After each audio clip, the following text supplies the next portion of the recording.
ঢাকা চট্টগ্রাম মহাসড়কের কুমিল্লার দাউদকান্দিতে ৩ কিলোমিটারের মধ্যে ৮টি দুর্ঘটনার খবর পাওয়া গেছে। মঙ্গলবার ভোর ৫টা থেকে সকাল পৌনে ৭টার মধ্যে উপজেলার আমিরাবাদ বাসস্ট্যান্ড থেকে জিংলাতলী পর্যন্ত এসব দুর্ঘটনা ঘটে। এসব দুর্ঘটনায় অন্তত ১২ জন আহত হয়েছেন। তাদের গরিবপুর হাসপাতালে চিকিৎসা দেওয়া হয়েছে। এতে মহাসড়কের উপজেলার শহীদনগর থেকে চান্দিনা উপজেলার মাধাইয়া পর্যন্ত দীর্ঘ ১৫ কিলোমিটার যানজটের সৃষ্টি হয়েছে। দাউদকান্দি হাইওয়ে থানার ভারপ্রাপ্ত কর্মকর্তা মোহাম্মদ নুরুল আফসার বলেন, ঘন কুয়াশার কারণে ৩ কিলোমিটারের মধ্যে ৮টি দুর্ঘটনা ঘটে।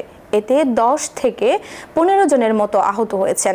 তারা প্রাথমিক চিকিৎসা নিয়ে বাড়ি চলে গেছেন। খবর পেয়ে হাইওয়ে পুলিশ ৩টি রেকার দিয়ে দুর্ঘটনা কবলিত গাড়িগুলো সরিয়ে নেয়।